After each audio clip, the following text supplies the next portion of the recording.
boa noite a todos. Muito obrigado aí pela presença, por terem se inscrito no curso. Esse curso realmente está extraordinariamente bem bolado, bem organizado. Eu queria agradecer aí já de cara ao Ribas, que é o nosso diretor da área de compliance, aos coordenadores do comitê também e ao pessoal que ajudou a organizar o curso, né? Estou vendo aqui o Giovanni, a Tati, não vou falar o nome de todo mundo, desculpa, para não esquecer ninguém.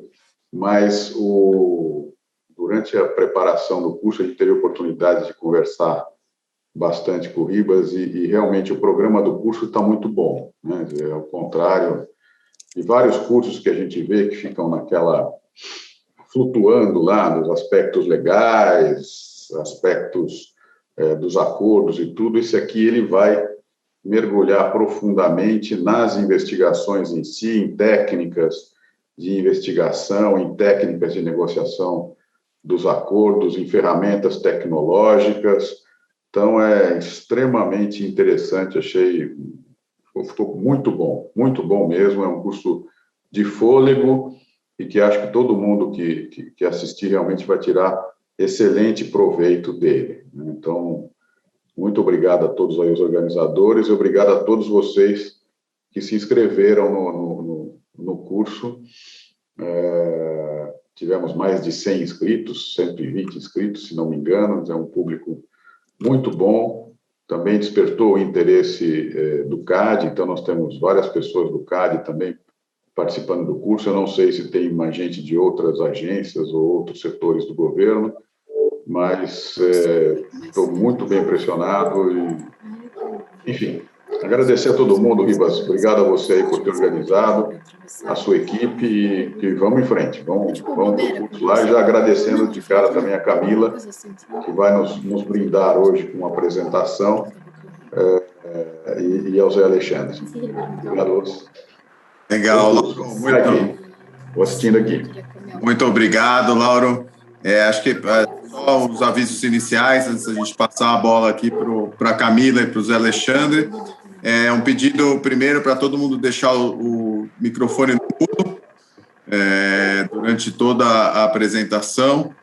E, por favor, acho que tem alguém que não está com o telefone no mudo já. Um bom teste aqui inicial, acho que resolveu. Para a gente ficar, não ter interferência aqui durante a exposição dos professores. A gente vai ter momentos adequados aqui para perguntas. A ideia é que os professores se sintam à vontade aí para estabelecer a melhor forma como pode ser feito isso, pode ser tanto via chat ou levantando a mão. Aí Camila e Zé Alexandre vão escolher e a dinâmica pode mudar nas outras aulas.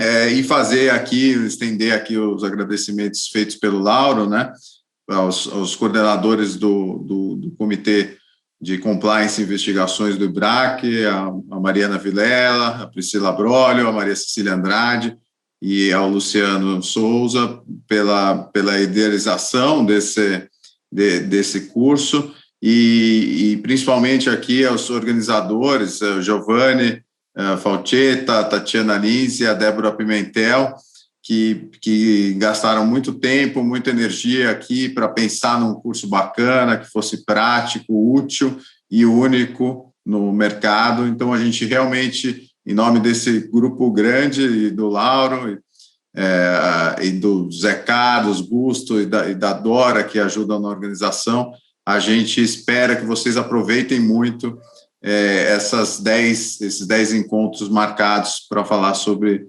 investigação interna e negociação de acordo.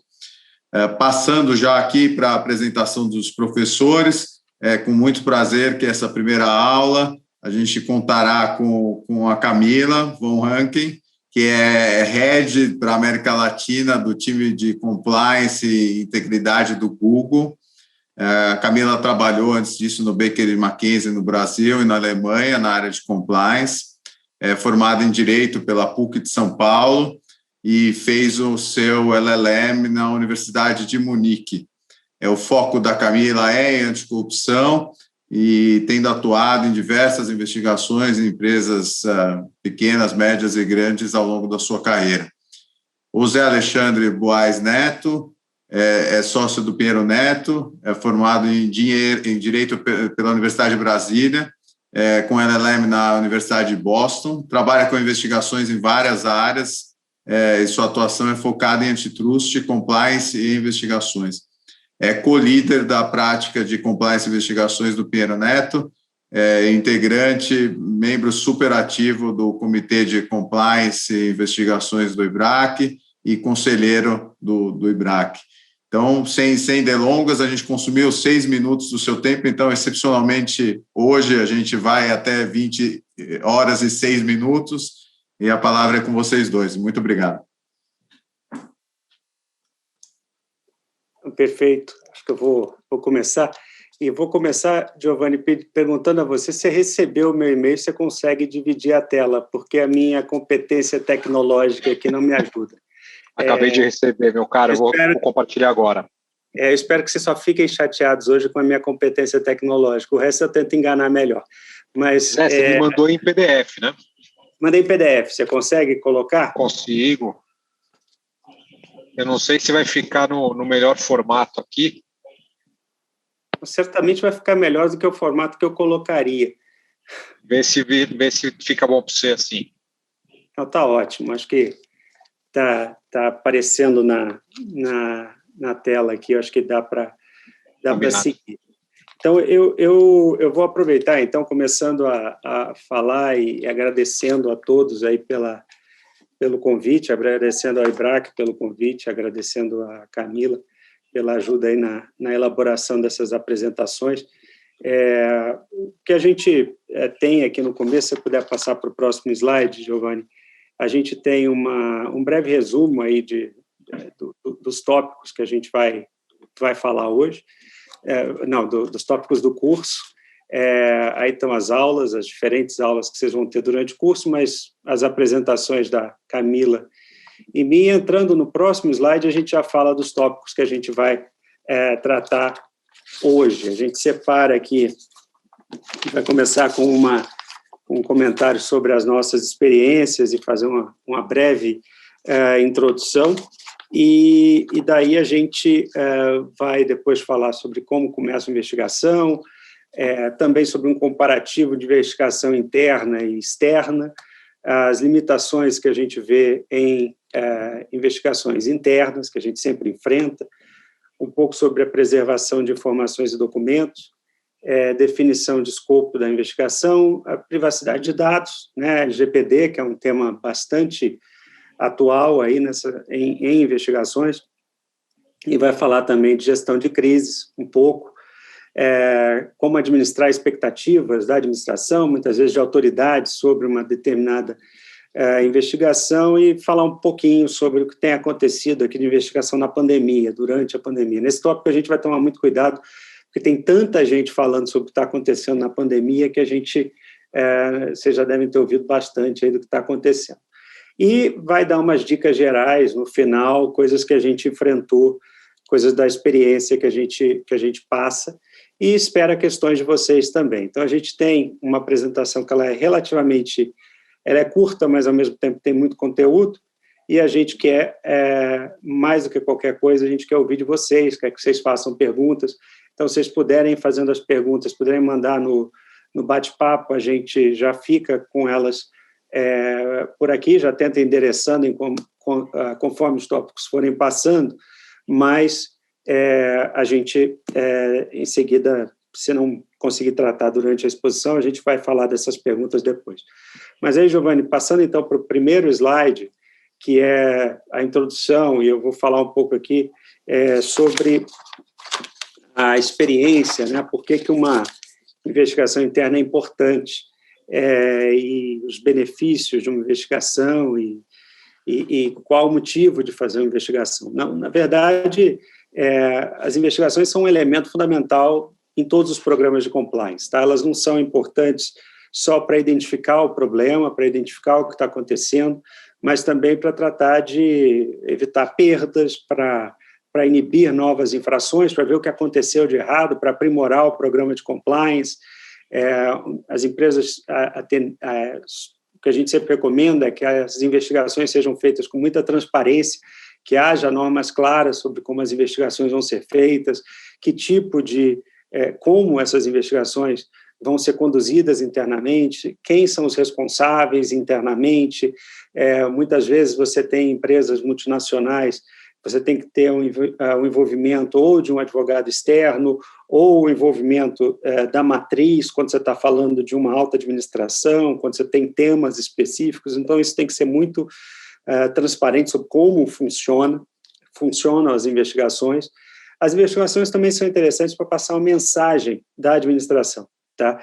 É a administração mostrando que ela se interessa pelo que aconteceu e também indicando que tipo de providências podem ser tomadas. É o que se chama muito aí de tone of the top, né? que é sobre como lidar com esses problemas, como a administração lida com esses problemas, e essa administração é o exemplo para toda a companhia. Acho que nesse ponto especificamente, a experiência mostra que empresas que são saudáveis, elas acabam tendo programas de compliance muito saudáveis e acabam fazendo as investigações de forma muito constante, né, dependendo e dando soluções aos problemas, né?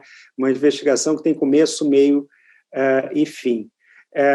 Tem que saber quais vão ser as consequências dessas investigações, e eu acho que aqui tem um ponto muito importante, e ainda nessa introdução, que muitas vezes as investigações a gente vê as questões de compliance muito mais como uma solução de problemas, para evitar uma penalidade por parte da administração, mas também tem uma questão muito séria que é a reputação da própria empresa e a reputação da empresa internamente e externamente, né? Para o mercado, como a empresa é vista, né? E para o mercado internamente também, como a empresa é vista. Uma investigação, as investigações, entendo que é um aspecto interessante aí de como você reforçar a reputação da empresa. É uma empresa que é vista como uma empresa séria, que busca entender o que aconteceu e que tenta tomar essas providências sobre o que aconteceu. Dito isso, eu vou passar, se eu puder passar, Giovanni, para o próximo, eu vou pedir para a Camila, a gente tentou... Zé, se eu puder só dar uma complementada, complementar... Tá bom. Só que eu queria falar, acho que vocês vão ver muito claramente que o Zé é o advogado externo e eu sou a interna, né? Então, eu estou sempre olhando sobre uma ótica muito diferente, né? Uma ótica de dentro da empresa. Então, uma coisa que eu acho que é super importante, que a gente sofre muito dentro da empresa, é para linkar, sempre você fazer a conexão entre investigações, no geral, e cultura, né? Porque, geralmente, todo mundo tem essa coisa de, se eu fizer uma denúncia, você é o dedo duro, você é isso ou aquilo e tal, e eu acho que é muito importante a gente conseguir, internamente, mudar essa imagem para uma imagem mais de, olha, fazer uma denúncia significa que você está fazendo sua parte para manter a cultura do jeito que ela é, né? Então, se você gosta de trabalhar numa empresa que faz a coisa certa, numa empresa que respeita as pessoas, numa empresa que as pessoas não se sentem discriminadas, você também tem que fazer a sua parte nisso. E é através da denúncia que você faz, porque senão a empresa não vai poder agir sobre aquele fato, né? Então, eu acho super importante fazer esse link sempre entre uma coisa e outra, né? Para a gente tentar desmistificar essa história da investigação. E a outra coisa que eu acho super importante é, no final de cada investigação, a gente fazer aquilo que se chama de root cause analysis, né? De entender da onde veio aquilo, justamente para você depois poder educar e melhorar o seu programa de compliance, né? Então, a investigação também serve muito para isso, para você ficar num constante aprimoramento do seu programa. Você tem que se educar do que deu errado para melhorar suas políticas, para melhorar seus controles, seu monitoramento, o que é que você faça, mas é super importante que tenha esse loop depois de volta para o seu programa. Podemos passar agora, Gi. Acho que, Camila, você pode continuar, né, contando um pouco aí como é que começa uma investigação interna, o que leva ao início de uma investigação interna, quais são os critérios para determinar, né, para o começo, que deve ser para se começar uma investigação. Beleza, vamos lá. Investigação, eu falei interna, mas uma investigação, ponto. A investigação, tá bom. Bom, ela pode se dar início através de autoridades, né? Você pode receber uma notificação de alguma autoridade pedindo que você investigue alguma coisa, pode ser através do seu canal de denúncias, pode ser através de outros times, né, como o seu time de compliance, seu time de RH, o próprio gerente, né, no caso do Google, por exemplo, a grande parte das denúncias vai para o gerente. Então, o gerente tem que ser bem treinado para saber como lidar com aquela história, né, para saber quando ele precisa escalar, para quem ele precisa falar e tudo mais. Então, você precisa, acho que, conhecer bem a sua empresa para saber de onde elas vêm, normalmente. Elas também podem vir de auditorias internas ou auditoриas externas, podem vir do seu monitoramento interno, né, constante que você faz e você identifica alguma coisa. Então, pode vir de vários lugares, né. E aí a gente vai falar um pouco mais para frente sobre a questão de como se preparar para isso, mas já começando aqui, preliminarmente falando desse preparo, é super importante a gente pensar, antes de começar até com o plano de trabalho, a gente pensar na governança da investigação, né, ou seja, para quem que você vai reportar, quem é o seu cliente, né? Se você é um advogado externo, para quem você reporta? Você reporta para a matriz lá fora ou para o Brasil? Para quem que você reporta, né? Então, para quem que você deve satisfação, e mesmo se for uma investigação interna, né? Para quem você reporta internamente, se não tiver advogado externo envolvido. Então, tem várias empresas que criam comitês independentes, né, da investigação. Tem casos que são grandes o suficiente para você reportar diretamente para o conselho, né, ao invés de reportar para qualquer tipo de gerência, qualquer tipo de pessoa dentro da empresa, né, principalmente se você tem pessoas da alta gestão envolvidas ou potencialmente envolvidas, né, então aí você tem que ver realmente caso a caso qual que é a melhor linha de reporte aí para garantir a confidencialidade da investigação, a imparcialidade dela, a neutralidade, né, então isso é super importante de se pensar logo de início, né. Organização é fundamental, que esses são projetos, para quem já gerenciou projetos de uma empresa e já gerenciou uma investigação, é surreal. É muito, acho que você tem que ter realmente se você não tem, você tem que ter pessoas no seu time que tenham habilidades organizacionais, né, porque você tem que realmente ser muito organizado, porque existe uma necessidade, principalmente se a investigação for relacionada a tópicos que geram algum tipo, ou que possam gerar algum tipo de responsabilidade geral, né, legal para a empresa, você pode lá na frente ter que explicar o porquê de todas as suas decisões. Né? Então, você precisa, de fato, documentar tudo aquilo e ter uma habilidade organizacional exemplar, né? Bem difícil nesse sentido. Elaboração de um plano de trabalho, que é a chave da investigação. Eu acho que é onde a gente deveria gastar mais tempo mesmo, assim, no início. Vale a pena não fazer uma coisa por fazer uma coisa muito bem feita, porque vai ser o norte do seu cliente e de todo o time, né? É onde vão estar os acordos ali de para onde você vai, por que vocês vão naquela direção, por que vocês fizeram isso, para vocês poderem explicar lá na frente porque as decisões foram tomadas, né? Definição de responsáveis e distribuição de tarefas, também super importante. Garantir que o time que você tem escalado para aquela investigação está preparado para aquilo. Se você está investigando um caso de fraude e licitações, as pessoas precisam ter um conhecimento mínimo disso, né? O negócio, a prova ou a falta de prova não vai estar estampado ali necessariamente nos e-mails, nos documentos e tal. Então, você precisa ter um time que tenha esse tipo de conhecimento, muitas vezes o conhecimento técnico. Muitas vezes você precisa de pessoas que tenham conhecimento de contabilidade, de finanças, né, também. Então, ali no começo, no momento que você está determinando e sentindo, né, para onde vai aquela investigação, você já precisa pensar em tudo isso também nessa definição dos responsáveis e das tarefas. E o estabelecimento de prazos, por mais difícil que seja, né, no início você estabelecer prazo, às vezes, dependendo de onde a investigação veio, às vezes precisa. Às vezes veio de um auditor externo e você precisa prestar contas de tempos em tempos, ou é para o governo e você precisa prestar contas. Então, você precisa ter ali pelo menos uma tentativa de um timeline, né, até para você se guiar de quais são quais são as etapas que você vai concluir em cada uma daquelas fases da investigação, né? Claro que o plano é um plano, né? O plano tem que ser flexível, né? A gente pode e deve mudar ele de acordo com o rumo da investigação, mas é importante ter isso desde o início muito bem estabelecido para que todo mundo saiba para onde todo mundo está indo e por que está todo mundo indo naquela direção. Zé, você quer complementar de alguma forma aí? Eu acho que eu só vou reiterar um ponto que você colocou, que eu acho que é fundamental. A pior coisa que pode acontecer é correr demais na organização da investigação. Acho que você colocou muito bem quando você fala, olha, o plano de trabalho é o lugar onde se tem que gastar tempo. E geralmente se gasta muito tempo. E no momento que você gasta tempo, sofrendo pressão para que você se mova rápido. E que todo mundo acha que nada está acontecendo, porque você está bolando ali um plano de investigação, um plano de trabalho. Mas se tem uma fase da investigação que é fundamental, como bem colocou a Camila, é essa. Porque se você não sabe, se você não define direito quem vai fazer, como vai fazer e quais são os prazos para se fazer, a chance de dar errado é gigantesca. Tá? Eu costumo colocar aqui com o nosso time que a investigação é uma história, né? Ele vai andando. Ela vai andando, não dá para voltar depois, até dá, tá?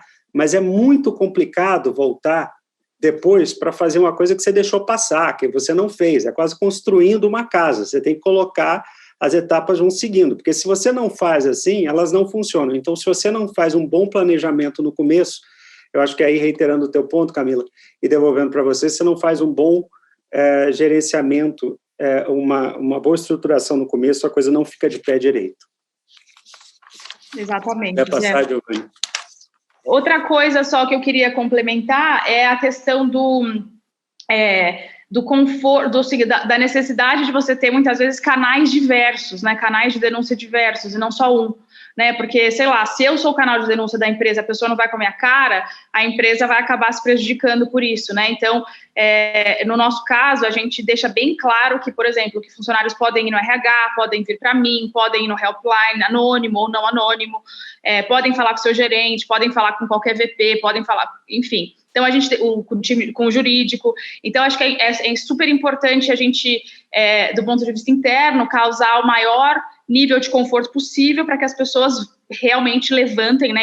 Porque é muito difícil fazer uma denúncia, né? Todo mundo sabe, se alguém já fez, é bem difícil. As pessoas muitas vezes ficam meses se preparando para falar com o chefe sobre isso, ou para reportar de alguma forma, porque é de fato uma situação muito difícil que pode ir para qualquer lado, né? Então, como empresa, você precisa garantir que as pessoas que você está dando um ambiente mais ideal possível, porque ideal não é, porque uma investigação é difícil, mas o mais ideal possível para que as pessoas tenham esse conforto, né? Então, por exemplo, garantir que seus líderes estão falando sobre retaliação, que eles tenham esse preparo para falar sobre retaliação, que eles conheçam o processo de investigação, que eles saibam falar sobre isso, que eles saibam falar sobre confidencialidade, que eles saibam passar esse conforto para as pessoas, né? E, claro, na medida do possível, que você possa ser um pouquinho, pelo menos, transparente com relação aos casos que você está lidando. Porque nada mais poderoso do que você divulgar casos reais, né? Claro que tirando o nome, enfim, mas nada mais poderoso que isso para as pessoas verem que tipo de coisas são investigadas, o que acontece no caso dessas investigações, como o processo é e como seria se eles decidissem amanhã, por exemplo, fazer uma denúncia, né? Então, do lado da empresa, a gente tem que garantir que esse conforto é o maior possível. Zé, daí eu queria passar para você falar um pouquinho sobre a gestão de crises nesse contexto de investigações, se você puder. Claro, não, obrigado, Camila. Eu acho que a gestão de crises aqui a gente colocou, até porque se isso não é feito, você acaba tendo um problema na condução de uma investigação. Tá? A gente estava falando, tem que estabelecer um plano, tem que se planejar, tem que montar uma equipe, tem que distribuir tarefas, no momento em que você, muitas vezes, tem um barata-voa, né? O que normalmente o pessoal fala é que chegou, você tem uma autoridade eventualmente na tua porta, que já entrou, fez uma busca, você tem que começar uma investigação interna, é aquela correria, e você se perde ali. Tá? A chance de você se perder é muito grande. E são duas coisas que têm que ser conduzidas em paralelo. Tá? Não adianta tentar usar a mesma equipe, porque você vai ter você tem que ter pessoas que comunicam nos dois trabalhos, mas você tem que ter uma uma equipe se preparando para fazer a investigação e uma equipe também cuidando da gestão de uma eventual crise que você tenha, tá? E aí, muitas vezes, você tem a necessidade de fazer uma investigação que exige uma reação imediata e também outras necessidades da empresa que exigem uma reação imediata. Quando a gente fala de gestão de crise, a gente está falando de envolvimento de responsáveis por recursos humanos, eventualmente para lidar com problemas internos, eventualmente advogados externos, você está precisando também, muitas vezes, cuidar de comunicação externa, comunicação interna, e aí isso tem que ser organizado de algum modo que funcione bem para não atrapalhar a investigação. A empresa tem que continuar operando, a empresa tem que continuar respondendo aos seus stakeholders, a empresa tem que continuar operando normalmente e, ao mesmo tempo, a administração da empresa precisa de tempo e, ao mesmo tempo, você tem que lidar com investigação, você tem que conduzir esse ponto. Quando a gente fala também de gestão de crise, é para que o pessoal que vá fazer investigação não perca o foco, tá? Porque o foco da investigação deve ser olhar só os aspectos necessariamente de uma investigação. A gente fala de treinamento da administração também, e a gente fala, de novo, a palavra aqui, transparência, né? A necessidade de você lidar com essas questões de transparência, qual mensagem você vai dar internamente, qual mensagem você vai dar externamente. Isso aqui se aplica muito quando você tem uma investigação em que você tem uma autoridade ou algo que se torna público e que você não pode se perder entre fazer a investigação e administrar a empresa, e administrar a questão reputacional, mensagens internas, mensagens externas. Quando você tem uma investigação interna em que você não tem o conhecimento de terceiros, que é uma coisa confidencial, isso acaba não sendo um problema. Mas quando você tem, eventualmente, uma busca e apreensão, um vazamento de informação ou qualquer coisa, isso aqui se torna fundamental para conduzir bem uma investigação. E tendo dito isso, eu não sei, Camila, se tem um ponto adicional aqui para somar nesse ponto, nessa questão. A única coisa que eu ia dizer é que eu acho que a gestão de crise ela é tão difícil que é um ponto positivo, é um ponto a favor de você usar um advogado externo para uma investigação, porque é muito difícil você fazer os dois. A gestão interna da crise, externa da crise e investigar. Então, por experiência própria, realmente, eu acho que só conta a favor desse outro lado, apesar da gente fazer muita investigação internamente também. Perfeito. E aí eu vou aproveitar esse ponto e já vou te fazer a pergunta de como definir, né, quais critérios para fazer uma investigação interna versus uma investigação externa. E aí eu peço, Giovanni, para você passar para o próximo também. Eu já estou até envergonhado de ficar pedindo toda hora, Giovanni, mas de novo, obrigado. Camila, com você. Beleza. Vamos lá, então. Eu acho que tem vários critérios, né, aqui para a gente tomar essa decisão. Assim, eu acho que, no geral, coisas rotineiras, né, que eu acho que não é o tópico desse curso, mas coisas rotineiras, que é a maior parte do que a gente está lidando, né, eu acho que dá muito bem para você fazer internamente, né.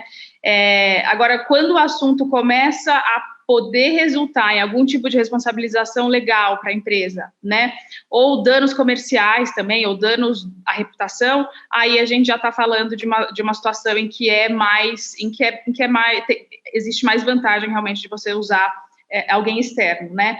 Então, falando da questão de privilégio, claro que é muito mais defensável, que existe privilégio se você tem um advogado externo atuando no caso, por mais que, né, a gente também tenha a OAB bonitinho e tal, mas eu acho que é muito mais defensável se você tem alguém externo, e todos ali na investigação, todo o time da investigação agindo sob as instruções desse advogado, né? Então, ali tudo marcado como privilegiado e tal, como informação privilegiada, inclusive, eventualmente, né, quando existe a necessidade de se contratar uma empresa para fazer o processamento dos dados, que essa empresa também seja contratada pelo advogado externo e não diretamente pela empresa, né, para fins do privilégio, para justamente manter essa questão do privilégio, né. Então, acho que isso é bem importante e deve ser realmente levado em consideração. A demonstração da imparcialidade, eu fico um pouco dividida, porque eu acho que depende um pouco de como o compliance interno está estruturado, né? Então, da forma que eu vejo hoje, por exemplo, no nosso caso lá no Google, eu vejo essa imparcialidade total, porque a gente não tem linha de reporte nenhum para ninguém da região, e ninguém da região tem nenhum tipo de ingerência na minha, ou na avaliação de performance minha ou do meu time, né? Então, existe uma independência total, e eu acho que, dependendo da organização que você tem, você consegue ter essa imparcialidade. Mas, de novo, no contexto de uma investigação maior, né, você não quer ter mais essa discussão com um órgão de controle. Eu acho que você quer ter esse assunto meio que, né, vamos check the box nesse, porque tem outros milhões aí para a gente conversar. Até você provar que tem uma imparcialidade por X, Y razões, eu acho realmente que, dependendo da seriedade da questão, é muito melhor você ter alguém externo envolvido. Se a investigação envolve alguém da alta administração, com certeza, se você está falando de alguém que no meu caso, por exemplo, um senior VP, qualquer time, pode ter alguma ingerência na minha, pode ter alguma consequência, pode ter alguma consequência na avaliação da minha performance. Então, dependendo da senioridade da pessoa envolvida, né, e de onde ela está na organização, você geralmente, né, acho que 99% das vezes vai precisar de um advogado externo, né, que essa pessoa esteja fazendo a investigação. Acho que a possibilidade de utilização de provas em processos, acho que fica muito melhor, apesar da gente já ter usado provas em processos também, tendo feito a investigação internamente, mas eu acho que, de novo, fica uma questão não a ser discutida, né, fica uma questão totalmente clara se você está falando de um advogado externo. E quando a gente está falando de um advogado externo, acho que também é super importante você verificar se não existe qualquer tipo de conflito de interesses para esse escritório te representar, né? Muitas vezes, por exemplo, se você tem um escritório que é o escritório principal que presta serviços para você, não necessariamente ele vai ter a imparcialidade que ele precisa ter ali no momento da investigação, ou a rigidez que ele vai ter, né? Porque é difícil, né? Acho que ações que você toma ao longo da investigação, você pode muito bem se queimar com várias pessoas internamente, e o escritório pode ter ali um interesse em manter aquela contratação depois da investigação. Então, também tem que avaliar isso. Se o escritório que presta serviço para vocês, né, para a empresa, normalmente de fato a melhor opção aqui, né, para demonstrar essa imparcialidade. Bom, ao meu ver, eu tenho um time de 3 pessoas para a América Latina. Maior número de pessoas é, de longe, a maior vantagem para se ter um escritório externo, né? É bem difícil você conseguir fazer isso num time pequeno, mesmo num time grande, que está, como eu falei, tendo que lidar com a gestão de crise interna, com o programa de compliance, que não pode parar, né? Com os questionamentos de times e tal, enfim, né, a vida não para. Então, eu acho que essa é uma grandíssima vantagem, realmente, de você ter isso. Você consegue uma agilidade muito maior na investigação do que você conseguiria se você fizer internamente, né? E o escopo da investigação, eu acho que você consegue, com a ajuda de um advogado externo, definir isso muito melhor, né? E garantir que existe também uma imparcialidade ali, sabe? Que vai ter recurso suficiente para executar aquele escopo da investigação, né? E também você vai ter uma figura neutra te ajudando na determinação daquele escopo, né? Você vai garantir que não tem interesse pessoal, interesse nenhum ali envolvido na determinação do escopo. Deixa eu pegar esse... Zé, eu atrapalhei aqui, deixa eu pegar esse ponto. É bom que a gente tem um perfil bem diverso aqui no grupo, né? Tem gente de autoridades, tem gente de empresa, gente de escritório e tudo mais. Queria explorar um pouquinho mais essa tua experiência aí de América Latina. Como é que você faz? Como é que você vê isso no dia a dia? Porque às vezes você já trabalha com um escritório em algumas jurisdições menores, tem menos experiência em compliance, aí de vez em quando você vai ter que buscar outro. Como é que você vê isso no dia a dia de investigações? Se você já precisou usar na América Latina algum outro escritório, é possível você encontrar parceiros em todas as jurisdições? Você tem sofrido um pouco com isso? A questão de conflito já foi uma questão que você teve que enfrentar? Como é que fica isso no dia a dia? Eu acho que, sim, a gente sofre todo dia com isso, não com conflito, mas com achar profissionais na América Latina, né, na região toda, qualificados. principalmente para entregar uma investigação na mão deles, né? Você tem que ter, acho que, uma confiança muito maior, não é uma questão só de você saber se tem experiência com isso ou não, é uma questão de ética até, né? De garantir que aquela pessoa, que aquele escritório vai saber lidar com aquilo da melhor forma. Então, é uma dor, com certeza, a gente sofre com isso, e a gente já esteve em situações, sim, de conflito, em que a gente se viu, assim, numa situação de achar que não era a melhor opção, que o escritório não era a melhor opção, porque a gente queria continuar com aquele ótimo relacionamento que a gente tinha depois, e a gente acabou optando por outro escritório. Para coisas menores, de menor impacto, a gente acaba usando os mesmos escritórios que trabalham com a gente rotineiramente, mas se você está falando de uma coisa grande, daí a gente se questiona bastante.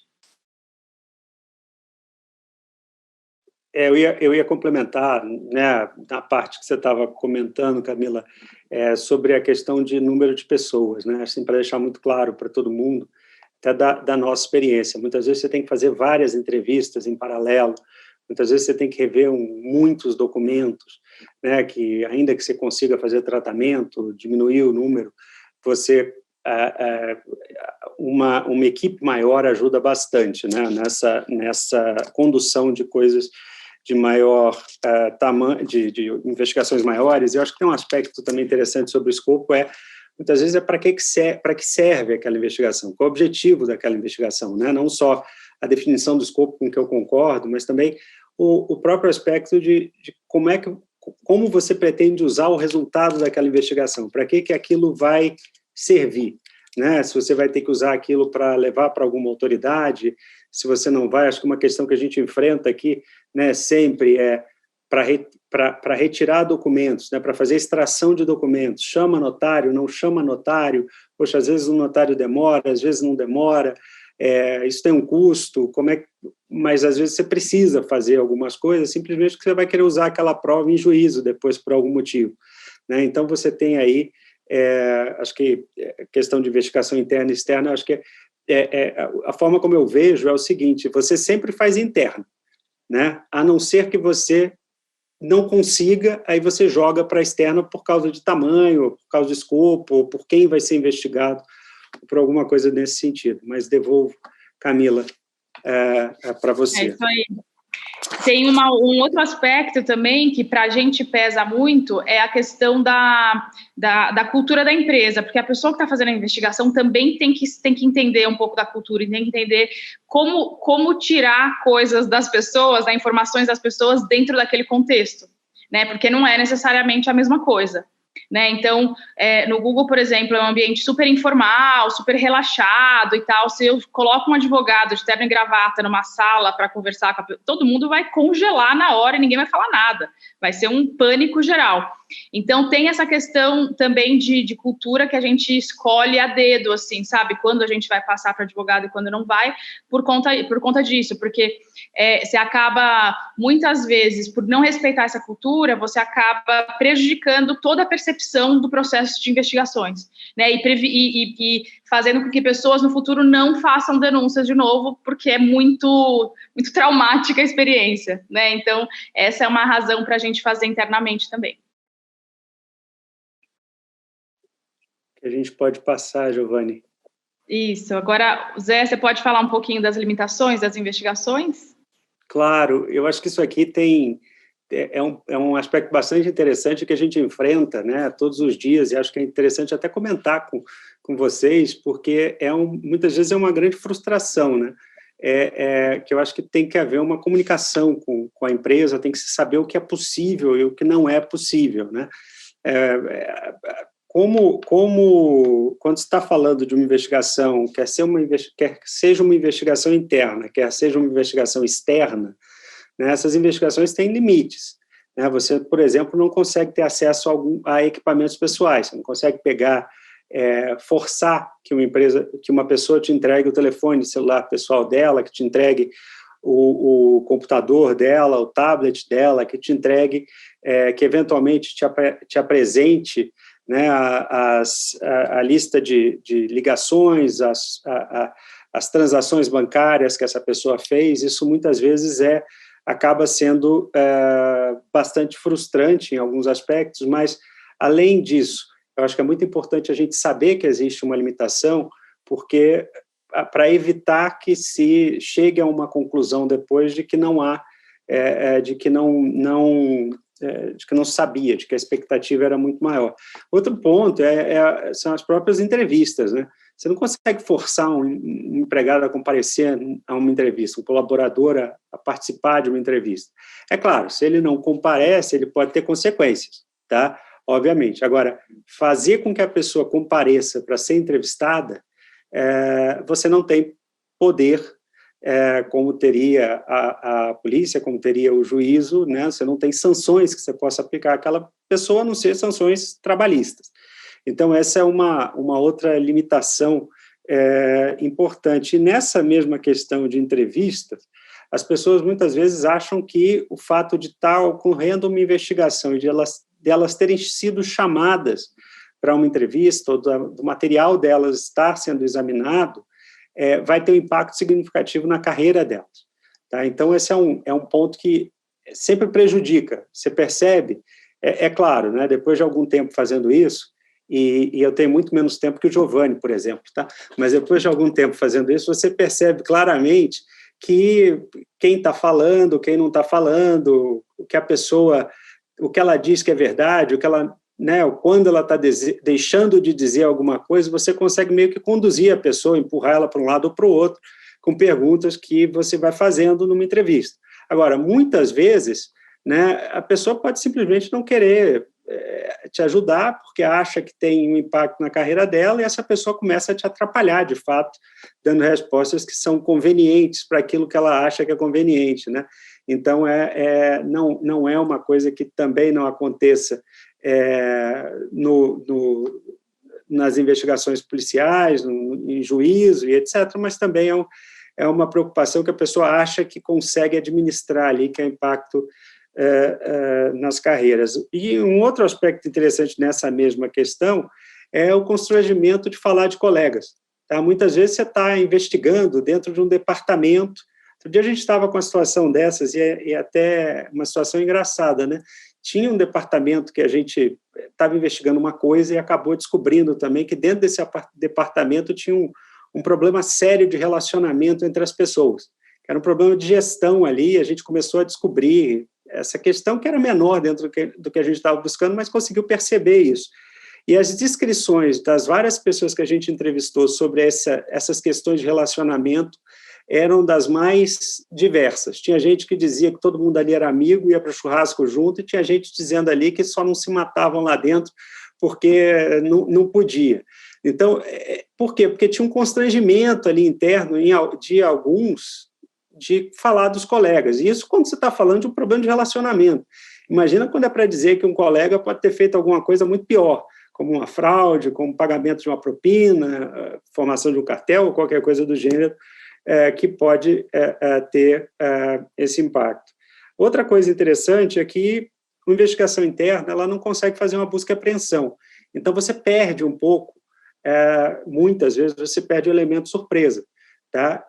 Você ainda consegue, tá? Se você estiver fazendo isso, se não houver uma investigação policial, se você não tiver o CAD, ou a CGU, ou o Ministério Público tendo feito alguma coisa, mas se o assunto é completamente novo, você consegue manter alguma surpresa. Você não pode fazer uma busca e apreensão, você não pode, de novo, você tem alguns documentos, alguns equipamentos que você não consegue ter acesso. Outra questão, e aí essa é muito importante para quando você pega alguma coisa sobre fraude, outro dia nós fizemos uma investigação fantástica, descobrimos 1 milhão de coisas, olhamos 1 milhão de documentos, a prova estava lá, tinham todos os smoking guns que a gente precisava. Tá? A coisa era horrível, a empresa era uma bagunça. A gente detectou que tinha uma fraude que tinha levado alguma coisa entre 100 e 150 milhões de reais. E a gente conseguia mostrar o caminho do dinheiro, o dinheiro saiu daqui, foi para cá, quem levou o dinheiro, tinha um monte de problema. Chega no final, a empresa chega para a gente e fala, então vamos ajuizar uma ação, prepara e tudo mais. A gente falou, peraí, deixa eu fazer uma checagem antes, porque eu não sei se a gente consegue recuperar esses ativos e talvez não valha a pena. A gente chegou à conclusão, depois de fazer a análise, a investigação era necessária, porque a empresa precisava estancar o problema, precisava corrigir, precisava tomar providências, balanços estavam todos errados, as demonstrações financeiras, mas isso é uma coisa. Agora, se recuperar esse dinheiro, você tem limitação sobre como recuperar. Você faz checagem, você vê o que existe, mas você tem até... você, infelizmente, não consegue ter o mesmo poder de autoridades. E aí, acho que tem um problema também de custodiantes que são suspeitos. Você vai mandar a pessoa embora, você não vai mandar a pessoa embora, isso pode ter um impacto na sua investigação. Eu vou aproveitar uma pergunta que a Priscila fez sobre entrevistar ex-funcionários, em que momento. E aí vou passar para você também, Camila, para ouvir se você tem mais comentários também sobre essa pergunta, mas a minha experiência é o seguinte, não tem uma resposta só para essa pergunta. Parece, eu não quero dar o depende, tá, que você dá quando você não sabe o que responder, mas é que eu já tive todo tipo de coisa. Tá? Geralmente, conversar com um ex-funcionário pode ser muito interessante, mas, primeiro, ele tem que ser essencial para esclarecer. O que eu costumo dizer você não pode... Se você consegue a informação por qualquer outro ângulo, é importante você consegue evitar entrevistar um ex-funcionário. Eu confesso que eu não gosto de entrevistar ex-funcionário, porque eu tenho muita dúvida sobre o que ele está falando. Talvez seja um preconceito meu, tá? Mas, primeiro, é saber se você não consegue a informação por outra fonte. Segundo, é saber como essa pessoa saiu da empresa. Tá? Quem eram os amigos, quem eram os inimigos, e se a empresa não era inimiga. Porque se a pessoa saiu com problema, ela provavelmente não vai ajudar muito. Saber onde a pessoa está. Porque, eventualmente, se a pessoa está... Se a gente está investigando um cartel, por exemplo, se a pessoa está num concorrente, ou está próximo a um concorrente, ou qualquer coisa do gênero, chamar o ex-funcionário pode ser bem problemático, ele pode mais confundir do que ajudar, né? E pode vazar informações, se você estiver fazendo investigação por algum fim, para fazer uma leniência, fazer um acordo ou qualquer coisa desse gênero. Mas o ponto, para mim, é que não há uma resposta só. Eu já tive situações em que nós entrevistamos pessoas, ex-funcionários, logo no começo de uma investigação, e foi ótimo. Já tive situações que a gente só investigou ex-funcionário no final, e confesso que em todas elas, para todos os tipos, teve situações em que isso foi muito bom e teve situações que eu me arrependo de ter seguido um caminho ou outro, apesar de no momento de ter adotado aquela decisão, eu tinha certeza absoluta que era a coisa certa para fazer. A gente já chegou em situações que deixou para chamar o ex-funcionário no final, chama o ex-funcionário e ele conta tudo aquilo que você queria saber no começo, então você tem que voltar a fazer um monte de coisa que aquela pessoa falou. Você jurava que ele nunca lhe diria nada, porque prejudicava ele, porque ele não tinha por que falar, mas ele falou. Então, assim, a resposta resumida para a tua pergunta, Priscila, depois de dizer um monte, depende de uma série de elementos, variáveis que a gente tem aí para poder responder. Mas, Camila, com você. Colocando a minha perspectiva aqui, Priscila, a gente já entrevistou esse funcionário, mas para casos mais tranquilos, para casos, assim, num caso, né, que você tem uma exposição perante uma autoridade, assim, não. Nesses casos a gente vê que acho que o risco é muito maior. Quer dizer, você nunca conhece o benefício, mas o risco é muito grande, né? Eu acho que o ideal é você estabelecer uma coisa na sua empresa, um processo na sua empresa para ter uma entrevista de desligamento, né? Com todos que saem. Para você já escutar ali, já abrir o baú ali mesmo, no momento da saída da pessoa, para você daí poder, no caso de uma investigação, voltar para esses dados, né? Mas a gente, no geral, também prefere não fazer. De nada. Bom, eu não sei se entraram mais duas perguntas aqui nesse momento.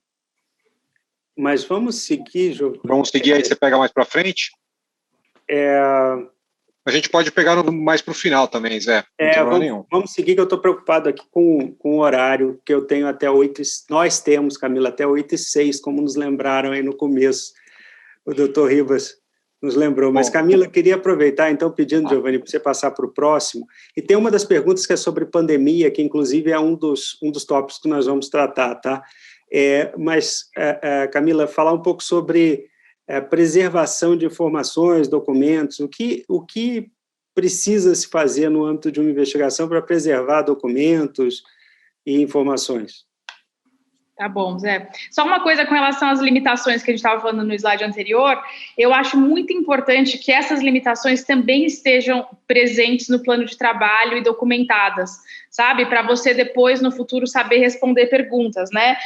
Eu escolhi esses custodiantes e não escolhi aqueles. Por que você não escolheu aqueles, né? Meio que se adiantar nesse sentido, né? Colocar as limitações ali também. Falando de preservação de informações e documentos, na verdade, a minha resposta é realmente, ela é mais ligada eu acho que a gente tem que ter pensado nisso antes, né? O ideal é você já ter pensado nisso antes e não esperar a investigação chegar, né? Idealmente, você já tem uma política de retenção de documentos, que é de conhecimento dos funcionários, você já tem protocolos a seguir, né? No caso de uma investigação, você já tem alguma política sobre uso de aparelhos pessoais, você já tem uma política de expectativa de privacidade, né, que o funcionário tem que ter. Então, idealmente, você já pensou, né, em tudo isso antes. Aí aí vai ficar muito mais tranquilo de você agir nesse momento da investigação. Mas, no geral, para se preservar, eu acho que o timing é muito importante, né, a questão do timing. Então, recebeu as alegações, muito rapidamente já partir para essa fase da preservação dos documentos, né, e fazer isso de uma forma bem ampla, mais ampla possível, né, que você puder, porque claro que naquele momento você não tem ainda conhecimento dos funcionários que podem ter envolvimento e tal, então fazer isso da forma mais ampla possível, pensando sempre também em outros tipos de documento, né, não só os e-mails, enfim, pensando também na questão dos, eventualmente existe, né, ainda existem empresas que guardam documentos em arquivos externos, o que pode estar dentro do escritório, né, o que pode ter em termos de papel mesmo, ali pensar em todo esse tipo de evidência. Mensagens de texto, eu entendo que mensagens de texto é uma coisa, né, que acho que as autoridades têm pedido cada vez mais que a empresa tenha acesso a esse tipo de informação, né, mais informal, né, porque geralmente é ali que se fazem os combinados mais ruins para a empresa. Então, idealmente, você já tem políticas para tudo isso, né.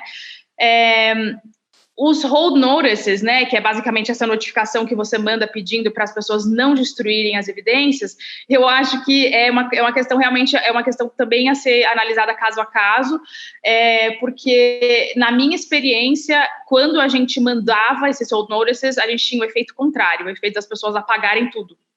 Então, o que te dava de informação nesse sentido era que você, antes do hold notice, tinha feito um espelho, né, das informações que existiam, e depois do hold notice você via que isso tinha diminuído de uma forma relevante. Então, acho que é uma decisão bem difícil de ser tomada, mandar ou não mandar, né, e acho que tem que ser realmente feita com base na cultura da empresa, na cultura do país, no que a gente acha que vai acontecer naquele caso e tal, e tem que tentar tomar uma decisão colegiada com relação a isso, que eu não acho que seja uma coisa bem tranquila não de se dizer, tem que mandar e pronto.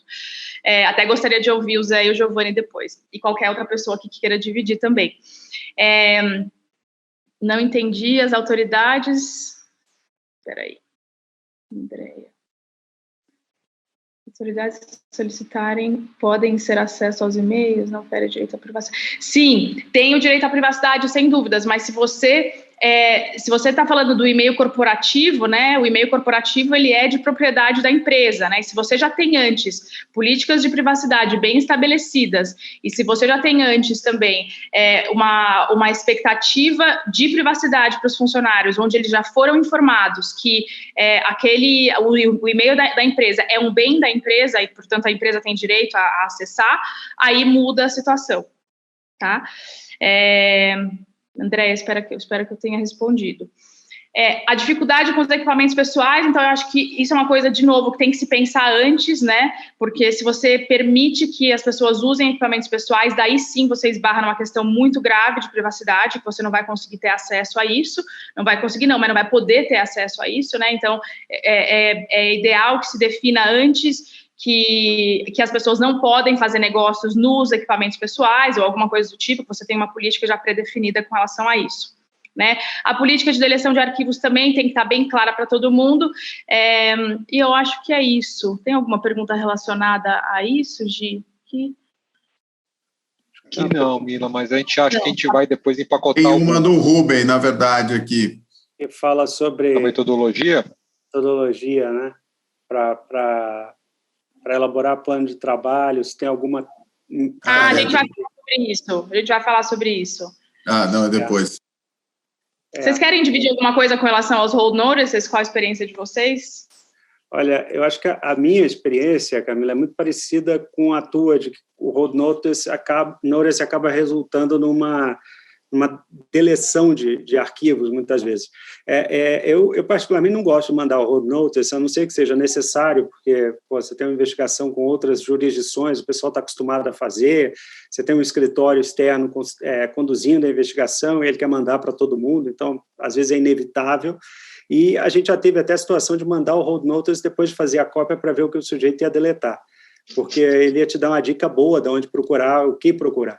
Tá, então, parece brincadeira, mas é sério, né? Você faz o espelho do computador, que você consegue fazer sem ter que pegar o aparelho, muitas vezes, e aí você manda o hold notice só para ver o que a pessoa vai fazer. Mas a minha experiência é, na medida do possível, não mandar, porque eu não consigo ver um objetivo.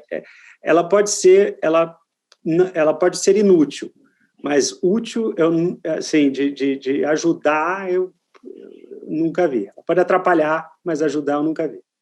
É questão de obrigação legal, né, Zé, que você falou. E aí, Mila, eu acho que tem um outro ponto. Se for mandar, toma cuidado, porque às vezes tem um baita de um texto desse tamanho, forma de documento, ninguém entende o que é, manda para a empresa toda. Então, se tiver que mandar, curtinho e só para quem tem que receber, senão você acaba causando mais pânico do que ajuda.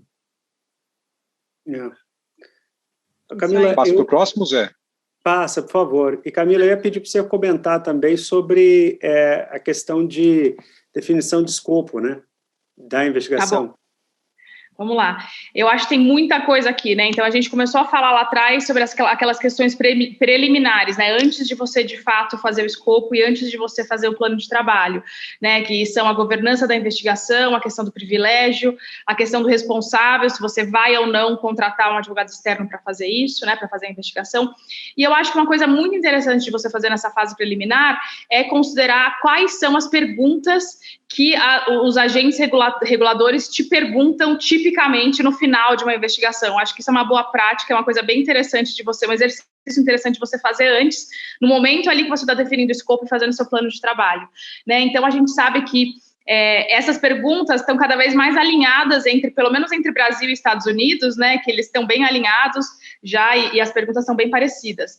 Então, claro que você tem que colocar ali quais são os critérios de busca, né, que você usou, por que você usou os critérios de busca, como que você definiu os seus custodiantes, por que você escolheu aqueles e não outros. Muitas vezes você tem que fazer escolhas difíceis aqui, né, justamente para não começar uma investigação com, 60 custodiantes, você tem que começar com menos, né, e daí ver para onde vai, mas tem que cada decisão tem que estar muito bem documentada, né, para você justamente ter essa resposta lá na frente, porque essa é uma pergunta que de fato vem certeza, né? A outra pergunta, o que foi feito ao longo da investigação para mitigar risco? Então, qual que é o nosso plano aqui para parar a conduta durante a investigação? A gente não quer esperar anos, às vezes demora anos, né, as investigações, a gente não quer esperar anos para parar a conduta. Então, qual que é o plano ali para parar? Né, porque isso vai mostrar para as autoridades que você está levando aquilo muito a sério como empresa, né, que você tinha um plano desde o início para isso. Quanto tempo durou a investigação, né? Por que durou esse tempo todo? Ou por que foi muito curta? Né? Então, tudo isso vai vir lá na frente, né? Se a investigação sofreu algum tipo de limitação, né? Então, explica essa limitação. Por que aconteceu aquilo? Era um ex-funcionário? Eu não tinha acesso mais a ele, eu não tinha acesso mais aos dados dele. Então, tem que colocar ali justificando tudo isso, né? Qual foi a metodologia de investigação que foi usada e por quê? Por que você foi por esse caminho? Então, eu acho que nessa fase preliminar é legal fazer esses questionamentos, né, para entender, para ter boas respostas lá na frente, né, quando você estiver falando com esses órgãos. E aí, falando do plano em si, de novo, eu acho que é a chave da credibilidade da investigação, acho que é super importante gastar tempo ali. E aí você tem que, então, limitar essas alegações, pegar as alegações e limitar, e principalmente tirar o acho que, né, separar o acho que do eu tenho um feeling que dos fatos, né, o que é fato que você tem ali, né, porque eu acho que e o feeling você vai ver se você descobre ao longo da investigação, mas nesse momento a gente tem que ser até aos fatos, né, então acho que tem que separar uma coisa da outra, né, quando você faz esse escopo, você está colocando uma direção para todo mundo, o que não significa que você não vai achar outras coisas no caminho. Se você acha outras coisas no caminho, que geralmente acontece, principalmente se você está trabalhando com advogados externos, eles acham outras coisas no caminho, e daí, se você for aglutinando tudo isso, você não vai acabar nunca. Então, eu acho que é super importante você manter um foco naquele escopo inicial e não fechar os olhos, claro, para outros flags que possam aparecer no caminho, mas se aparecerem, colocar numa investigação separada, se for o caso, né? Para você ter foco naquela, conseguir seguir o seu timeline e tudo mais. Então, se ele for amplo demais, se o escopo for amplo demais, a investigação pode durar anos, né, e muitas vezes não chegar onde você queria que ela chegasse, mas se for muito curto, também pode ser questionado, né? E tem outra coisa, né? Se você tem um escopo muito amplo, sem muitas razões para acreditar que aquilo aconteceu, você pode passar para os funcionários uma impressão de que você está ali buscando coisas sem de fato precisar, sabe? E aí, com isso, a investigação perde a credibilidade. Então, super importante você ser até os fatos que você sabe, né, e focar naquilo. Eu acho que determinar o escopo é super difícil, realmente, assim, é uma questão bem delicada, mas eu acho que essas coisas todas têm que ser balanceadas, né, para você chegar ali num ideal. Bom, o que a gente acha que tem que ter, né, nesse escopo? Tem que ter, nesse plano de trabalho, né, tem que ter o seu escopo ali muito bem limitado, né, muito, muito restrito, tem que ter um timeline esperado, né, a gente tem que entender que ele é flexível, que pode ser que ele mude ao longo do tempo, né? A gente tem que documentar os custodiantes e as evidências, o que foi preservado, quando que foi preservado e por quê, e o que vai ser avaliado, né? As entrevistas que vão ser feitas, a ordem das entrevistas e o porquê da ordem, né? Muitas vezes você escolhe tudo isso de uma forma bem estratégica, né? A ordem das entrevistas é super importante. E se você não documentar isso agora, daqui a 3 anos, você não vai lembrar nunca do porquê que aquilo aconteceu. Qual o período de tempo que vai ser investigado? Não dá para você investigar os últimos 20 anos, né? Porque você não vai terminar nunca. Então, qual o período de tempo absolutamente necessário para aqueles fatos ali? Os critérios de busca, claro, né? Se envolve terceiros, não envolve terceiro. Se envolve terceiro, pode ser que você tenha que exercer os seus direitos de auditoria perante esse terceiro, né? Então, isso já tem que ser ali planejado também nessa fase. Será que no meu país é possível exercer esses direitos? Minha cláusula de auditoria está boa? Muitas vezes ela nem existe, mas, enfim, o que eu posso fazer com relação à auditoria desse terceiro? Né? Quem fará as entrevistas, se vai ser brasileiro aqui no Brasil, se vai ser americano, né? Porque muitas vezes isso acontece também, porque a gente tem essas investigações mais internacionais. Se forem pessoas que não são do Brasil, que não entendem a cultura, super importante que eles sejam também brifados sobre as expectativas, principalmente do ponto de vista de lei trabalhista, né? Dessas entrevistas, que eu acho que o estilo é bem diferente, né? Como vocês devem saber. É um estilo mais agressivo, mais direto ao ponto, né? Coisas que no Brasil a gente precisa ser mais tranquilos e mais amigáveis ali no processo. Acho que você precisa ali, nesse plano de trabalho, também escolher o seu time, um time muito bem preparado, né? Um time preparado com aquelas habilidades que você precisa, licitações, finanças, enfim, tem que ter ali esse preparo e garantir que todo o time que está revisando os e-mails está treinado também, né?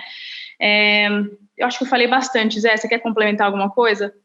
Não, eu só ia aproveitar uma observação que você fez sobre a questão de você, se no meio da investigação você encontra alguma coisa que não era parte do escopo, até porque o Alexandre Dalmasso, meu amigo Alexandre Dalmasso, que está aí assistindo, também fez essa pergunta, então vou aproveitar para tratar dela.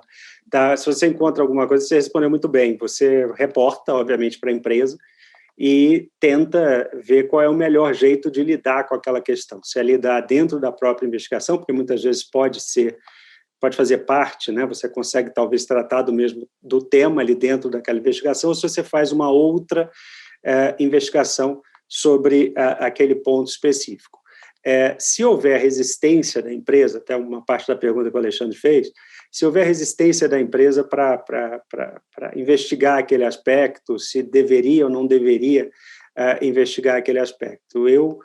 Nosso procedimento é sempre reportar para a empresa aquilo que você encontrou, reportar formalmente, inclusive, se você precisar, né, para você se precaver, para que você tenha certeza depois de que você, até para que a investigação tenha credibilidade, tá? Até para mostrar que a investigação foi feita de uma forma imparcial, independente, e ela tem utilidade, né? Mas, eventualmente, o primeiro passo é contar para a empresa, discutir como fazer. A gente, em investigações de cartéis, principalmente, a gente muitas vezes começa com um produto e vai descobrindo outros, né? Vira um novelo, que infelizmente, né, vira um novelo, porque aí é uma questão até como fala, de cultura, né? Que vale também para outras áreas, para fraude, para corrupção, para tudo, mas você vai vendo que, muitas vezes que elas vão seguindo, que são rotinas de comportamento. Mas eu acho que é importante relatar para a empresa, para voltar para a tua pergunta, Alexandre, e pode chegar até o fato de você ter que fazer um reporte formal. Outro ponto, Camila, acho que você colocou muito bem uma questão que eu acho muito interessante, que é o fato de tem que ser alguma coisa razoável, né? Que você tem que ser alguma coisa balanceada, que eu acho que foi o termo que você usou. Porque tem mesmo, quando você define o escopo, né? O que a gente, o que eu vejo aqui é o seguinte: você não pode, você tem que fazer uma conta muito clara sobre o quanto você tem, o que você vai ter de material, o que você está buscando e qual é para que você vai usar aquilo. Porque não adianta você fazer uma investigação que seja para... Você precisa fazer uma investigação em 10 dias com X mil documentos. Porque não vai acontecer. Ou não vai acontecer direito. Tá? Então, eu acho que essa questão é de você... Tem que ser algo balanceado mesmo. O que você está procurando, como fazer isso. Você não vai definir 100 custodiantes no começo, simplesmente porque você quer colocar todo mundo ali que você eventualmente acha que pode ter tido alguma coisa a ver com a história. Porque você vai perder tempo. Né? Tempo, dinheiro, tal, foco. Mas eu concordo muito com você, que essa questão tem que ser muito balanceada. Mas, se possível, preservar os dados desses também, né? Apesar de você não processar e verificar os dados, garantir que você preservou as evidências ali no início. Não, e você tem toda a razão, acho que até uma questão interessante, né? Como conduzir as entrevistas, né? Quando, né, você separa os dados primeiro e depois conduz as entrevistas, ou faz o contrário. Geralmente, o que a gente recomenda é você recolher dados e depois fazer as entrevistas, até para a pessoa não saber muito o que você está procurando, quando dá para fazer isso. Mas muitas vezes não dá. Muitas vezes você precisa entrevistar alguém até para ter uma ideia melhor de onde buscar os dados. Mas, se for possível seguir essa ordem, pelo menos a nossa forma de ver você preserva o material, como você bem colocou, preserva de todo mundo que você acha que você pode precisar preservar, e depois você começa a fazer as entrevistas, fazer análise. Exato. Zé, a gente vai agora para um tema muito complexo, que é a LGPD, as questões de privacidade no contexto de investigações, por isso que eu deixei essa para você. Olha, se alguém fizer uma pergunta sobre a LGPD, eu desligo, eu não vou responder. Eu não sou especialista em LGPD, a gente colocou isso aqui porque é fundamental, é um tema novo, que é inevitável, que a gente enfrenta todo dia, mas a minha dica principal sobre a LGPD, aqui sobre privacidade de dados, é que procure alguém que saiba disso, tá? Porque, e é verdade, tá? A gente, como no escritório, eu tenho certeza que nas empresas de vocês, na Camila, o Giovanni, o Ribas, o Lauro e todo mundo mais, boa parte de quem está aí, você tem alguém especializado nisso. Isso é uma questão extremamente complexa. A minha maior dica de LGPD é: não acho que vocês sabem, porque vocês não sabem. Vocês vão se surpreender como, às vezes, você acredita que uma coisa seja muito óbvia e às vezes, o óbvio não é o correto. Então, a sugestão é tomar muito cuidado com isso. Tem que tomar muito cuidado com transferência de informações, com o uso da informação, o que você pode, como você pode colocar esses dados fora. A lei é muito nova, ainda tem muita coisa que ainda é incerta sobre como esses dados podem ser usados. Tem que tomar muito cuidado também com as políticas internas da companhia. Muitas vezes você tem uma restrição maior até na política interna do que você tem no próprio LGPD, então você tem que ver como é que funciona a política da empresa, qual é a cultura daquela empresa. Mas acho que um aspecto que a gente sempre vê que tem que tomar muito cuidado quando você está falando de uma investigação que envolve várias jurisdições, como usar as regras de outras jurisdições, ou como as regras de outras jurisdições podem afetar, podem ter impacto no que você vai, em como você está investigando no Brasil, como você pode utilizar informações que você recebeu no Brasil. E esse é um tema bastante interessante, não necessariamente para investigações, mas certamente vocês vão ouvir nas próximas apresentações, que é o fato de que, em algumas jurisdições, você tem limitações do que você pode deixar nos documentos. Tem que apagar, churear, marcar, que você não pode fornecer dados para as autoridades, porque tem nome de outros funcionários, tem e-mails de funcionários, tem algumas informações que você não pode disponibilizar. Então, isso acaba sendo algo bastante interessante, bastante importante, de fato, para fazer com que uma investigação seja útil, né? Porque eu acho que mais até uma coisa que vou aproveitar o LGPD para usar esse exemplo, né? A investigação ela não se sustenta sozinha. Você não faz uma investigação por fazer uma investigação. A investigação tem um fim. Então você tem que observar tudo que a gente está falando aqui, né? Ter o plano de trabalho, definir escopo, fazer as entrevistas. Isso tudo tem que ser feito de algum modo para que vocês possam usar essas informações no futuro para algum fim que você tem, né? Para que está sendo feita aquela investigação.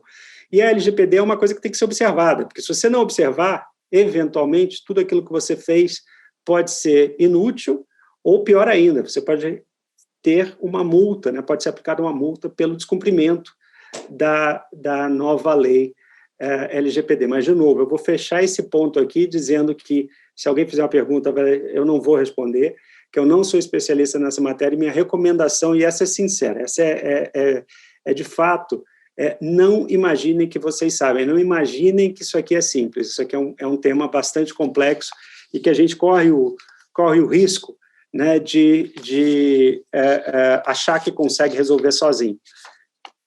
Então, não sei, Camila, se você tem algum ponto aí para comentar, Giovanni, vocês têm algum ponto? Perguntas não, tá? Nada do meu lado, a gente pode passar. Você quer falar um pouquinho de administração de expectativas, e daí eu falo sobre a questão das investigações na pandemia e a gente abre. Isso, claro, vamos lá, porque está chegando na hora aqui, né? Está chegando a hora. Mas, assim, para alinhamento de expectativas, bom, a gente tem que, qualquer investigação, quer seja para quem ela é feita, se você está fazendo ela internamente, se está fazendo investigação para a matriz, se você está fazendo a investigação para uma autoridade, você tem que administrar, né, tem que estar alinhado com ela sobre o que você vai encontrar, como você vai encontrar, o que você pode buscar para essas investigações. Então, é importante você ter transparência, tá, com essas, tanto com a administração quanto com autoridades, com a matriz, eventualmente, sobre o que você está fazendo, o que você imagina que você vai conseguir encontrar, para que a expectativa no final não seja diferente daquilo que é possível. Muitas vezes imagina-se que com uma entrevista você vai conseguir todos os dados que você precisa, a pessoa vai chegar lá, vai dizer tudo que você precisa e está tudo resolvido depois daquilo. Eu nunca vi isso acontecer, tá? Então, eventualmente alguém fala rápido, mas não é bom você alinhar o que está se esperando das investigações. Eu acho que falamos já sobre as limitações, sobre a transparência dos passos e medidas. Isso tem que ser explicado para a empresa, porque uma coisa que muitas vezes a gente enfrenta é que a investigação ela começa com muita vontade da empresa, ela quer resolver, e muitas vezes a investigação demora, porque ela vai crescendo, né? Você vai precisando aumentar o número de pessoas, e quando ela vai crescendo, ela vai ficando mais cara. Tá? Então, você tem que explicar. Sugestão é que cada passo que venha a ser adotado, que se explique. Por exemplo, até um ponto, Camila, que você colocou. Você começa com poucos custodiantes, você vai precisar aumentar o número de custodiantes depois. Isso tem que ser explicado para a companhia. Você não pode passar de um ponto para outro sem alinhar isso com a companhia, porque muitas vezes a própria companhia vai dizer, não, eu não quero trazer todos esses custodiantes. Mas não quer por quê? Porque tem custo, eu não tenho budget, eu não posso fazer. Não, mas é importante para a investigação. Aí você tenta achar um meio termo, né, que resolva a situação, mas tem que ser tudo feito com muita transparência. Outra questão de alinhamento de expectativas é o ponto que eu coloquei, né? É sempre deixar muito claro, né, quando você, na investigação, o que você espera, de fato, como você espera usar as informações que você vai conseguir, porque muitas vezes você até encontra todas as informações, mas você não consegue usar. Uma questão muito comum que a gente vê é quando você está falando de investigações sobre pessoas que cometeram fraudes internas nas empresas, ou pessoas que cometeram atos incorretos dentro das empresas. Muitas vezes é até difícil mandar uma pessoa embora com justa causa, tá? Porque você, apesar de ter alguma prova, é muito prova de entrevista que alguém fez, e que se for testemunha, provavelmente não vai repetir a mesma coisa. As provas que você tem, muitas vezes, são indiretas, né, sobre o que você conseguiu encontrar na investigação. Então, limitação de recuperar valor, limitação de aplicação aí do que você, como você consegue aplicar aquilo que você descobriu. E a cooperação com os colaboradores. Acho que aqui tem que ter uma conversa muito aberta com o colaborador, tá? O colaborador da empresa. Você vai, a empresa, ele tem que, uma das coisas que a pessoa que vai ser entrevistada, eventualmente, que é o alvo de uma investigação, vai perguntar logo, é o que pode acontecer com ela. Tá? A pior coisa que pode ser, que eu acho que você pode fazer, é você dizer para a pessoa, não, fica tranquilo, que a gente vai, aqui estamos juntos, a empresa está junto com você, e depois não está. Tá? Então, isso eu nunca fiz, nem vou fazer, recomendo que não façam, né? Porque tem que estar alinhado. E muitas vezes interessa estar alinhado. Muitas vezes você quer fazer um acordo de leniência no próprio CAD, e você vai dizer para a pessoa que você vai pagar o advogado dela, que você não tem obrigação, você vai assumir obrigações que você não tem, porque você tem o interesse de, eventualmente, conseguir provas mais robustas como resultado da sua investigação. Não sei, Camila, você tem pontos aqui, passar para você. De todo modo, acho que é isso. Só queria comentar que, com isso, acho que você endereçou a pergunta do Fernando Pastore. Fernando, não sei se você tem alguma pergunta adicional, mas eu acho que é isso que você tinha colocado aqui. Mila, deixa eu aproveitar e fazer um 2 em 1 com a pergunta do Alden e a pergunta do Fernando. Pergunta do Alden aqui, ele falou, qual o discurso mais comum que vocês adotam para contornar a resistência de empregados ou executivos objeto da investigação, que resistem a colaborar porque eles sentem que podem ter um impacto na carreira ou no próprio emprego? E aí do Pastor, e aí, Zé, vê aí você ou a Mila, quem ficar mais à vontade, se tem algum do ponto de vista da entrada da investigação, Mila, não sei se já sofreu com isso também, da pessoa querer aparecer com um advogado na investigação, complemento da pergunta do Pastor aqui em cima disso. Giovanni, o Fernando Stivel mandou também uma pergunta nessa linha aqui, complemento do Alden. Acabou de chegar. Deixa eu olhar, se eles quiserem respondendo, depois eu arremesso essa deles também. Camila, você quer começar respondendo? Pode ir, Zé, fica tranquilo. Tá, não, então eu vou começar com o ponto do Fernando sobre a pessoa trazer advogado. Tá? Você não pode evitar que ela traga. Tá? Se ela trouxer e for empregada, vai me surpreender mais ainda. Agora, uma coisa eu vou dizer para vocês, eu nunca vi uma pessoa que não fosse minimamente responsável pelo problema aparecendo com advogado. Então, esse é um ponto que a gente, de fato, tem que levar em consideração, né? Acho que é algo que evitar que ela venha com advogado não dá. Acho que foi o Fernando também que mencionou aqui que se faz algum tipo de comentário talvez no começo da entrevista, a gente não faz o up-down warning, a não ser que você precise ou possa precisar usar nos Estados Unidos, até porque é meio assustador, né? O up-down warning é uma informação que você tem que fazer nos Estados Unidos, dizendo, olha, não sou seu advogado, o que você falar aqui, eu sou advogado da empresa, o que você falar eu vou poder usar nas autoridades, eu não tenho que te defender, quer dizer, você começa mal pra caramba a conversa, então, a não ser que você... Nesse momento a pessoa levanta e fala, agora eu quero meu advogado. Exatamente, a pessoa já fica meio assustada e começa a pensar num problema. Então, acho que isso aqui a gente não tem obrigação de fazer, mas às vezes você está fazendo uma investigação para várias jurisdições, ou você acha que pode precisar usar, a gente acaba tendo que fazer. No ponto do Alden, entrando na pergunta que o Alden tinha feito sobre que tipo de como contornar a resistência, né?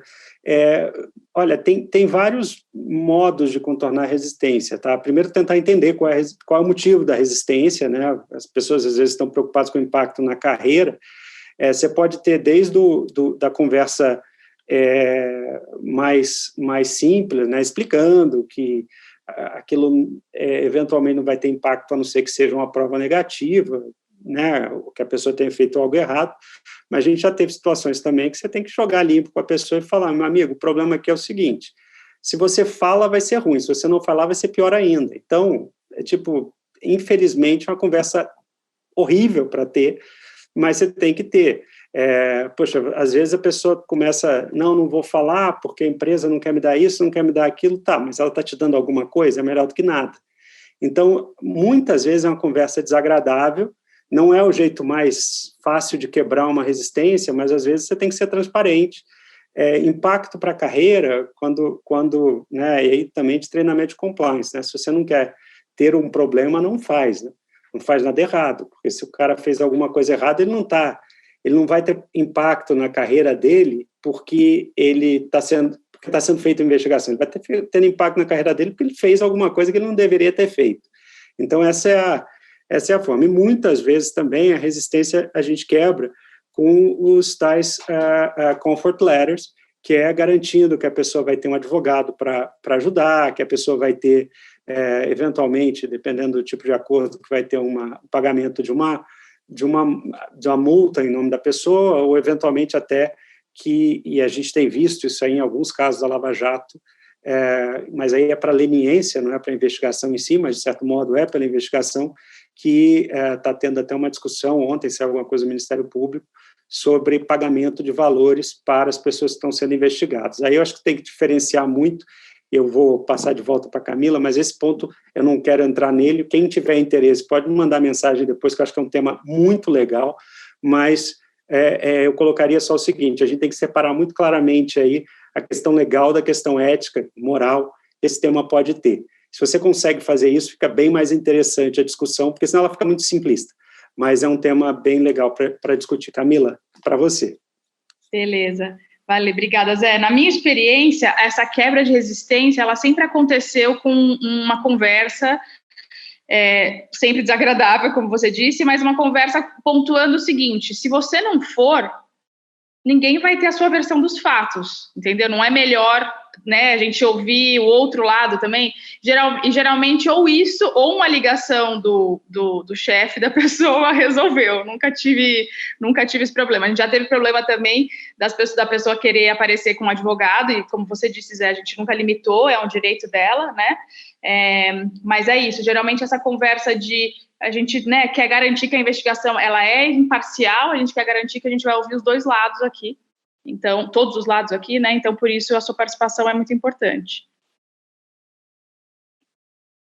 Tem uma pergunta aqui do Ruben, que fala sobre a metodologia que a gente usa no Google, para a elaboração de plano de trabalho, se ela foi criada internamente. Sim, ela foi criada internamente, é uma metodologia que combina todos os tipos de investigação que a gente tem, né, que são muitos tipos, não são só corrupção, a gente está falando de investigações de RH, investigações que são feitas por vários times, né, tem o time de segurança que faz investigações sobre vazamento de informações, auditoria interna que faz essas investigações sobre fraudes, a gente, né, que é o time de compliance e integridade, tem o time de employee relations, que é o time de RH que faz discriminação, assédio, retaliação. Então é um plano de trabalho, é um modelo de plano de trabalho que leva em consideração todo esse universo. Então, tem bastante que você precisa fazer para deixar ele específico para aquela área, entendeu? Para aquele caso. A gente não usa nada off the shelf, acho que você tinha perguntado isso também. Boa, Mila, já matamos mais uma, estamos com 12 minutos aí, e eu vou tentar pegar, já tem mais algumas aqui nesse meio tempo, eu vou pegar, vou devolver para vocês para a gente seguir. Tá bom. Então, bora. Seguimos... Pandemia? Pandemia, né? Investigação da pandemia. Eu acho que, assim, um dos grandes desafios que a gente tem na pandemia, eu acho que até tem uma pergunta relacionada a isso, são justamente as entrevistas, né?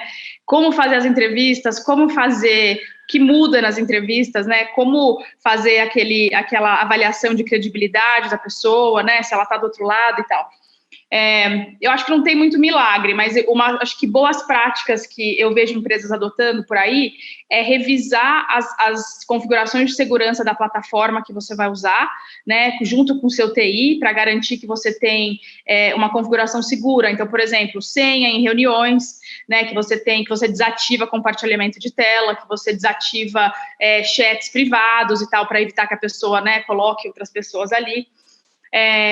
Eu acho que tem que falar também com o seu advogado para ver a necessidade de eventualmente assinar até um NDA com a pessoa, né, antes da entrevista, para evitar qualquer tipo de vazamento, se a pessoa estiver gravando, alguma coisa do tipo.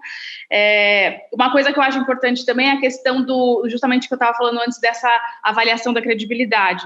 Eu acho que é um ambiente totalmente diferente. Quando você está fazendo uma entrevista nesse ambiente remoto, é muito diferente, né? Então, isso por si só já pode gerar muitos desconfortos que a pessoa não teria pessoalmente. Claro que se a pessoa fez uma coisa horrorosa, ela vai, acho que, preferir sentar na casa dela do que sentar na sala com você, imaginando que ela pode ser presa a qualquer momento, né? Dependendo da investigação, você pode, de fato, ter esse tipo de medo, mas eu acho que você está na frente de uma câmera, então a pessoa pode estar com aquela sensação que ela está sendo filmada, que ela está sendo gravada, e eu acho que isso já gera um desconforto. Então eu acho importante também não chegar a conclusões precipitadas, a pessoa ficou desconfortável com aquela pergunta, ou com essa pergunta ou aquela, porque eu acho que tem muito disso que é gerado por esse modelo de investigação remota, de entrevista remota, né?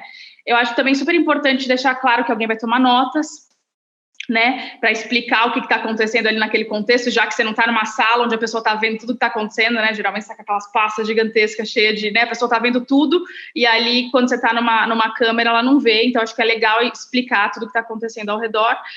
E um último ponto que eu queria falar aqui é garantir que você vai fazer o mesmo número de perguntas que você faria pessoalmente, porque eu acho que tem uma tendência da gente querer diminuir, da gente achar que, sei lá, tá todo mundo cansado, ou ter aquela coisa de ficar muito tempo na tela, de você acabar prejudicando a qualidade da investigação. Então, garantir que você vai fazer todas as perguntas como você faria, de fato, se você estivesse ali na frente das pessoas. E um último ponto só, garantir, acho que o time tenha instruções claras com relação a como lidar com a documentação, né, que eles estão lidando com documento confidencial, que eles tenham instruções claras relacionadas a como jogar fora, como descartar essas informações, como acessar, como não acessar, né, porque você pode estar falando aí de pessoas acessarem do computador pessoal, enfim, que pode gerar um número gigante aí de problemas. Então, queria só passar essas boas práticas que eu tenho visto aí de colegas que estão aplicando e abrir para vocês. Camila, só 2 ou 3 observações do meu lado, só nesse ponto da pandemia, para ajudar também, para somar, né? Eu acho que uma coisa interessante para entrevistas no período de pandemia é que você tem o problema de só ver um pedaço do corpo da pessoa. E muita gente faz isso de uma forma que fica ainda mais difícil, né? Então, você perde muito daquela linguagem corporal que numa entrevista pessoalmente você pega, né?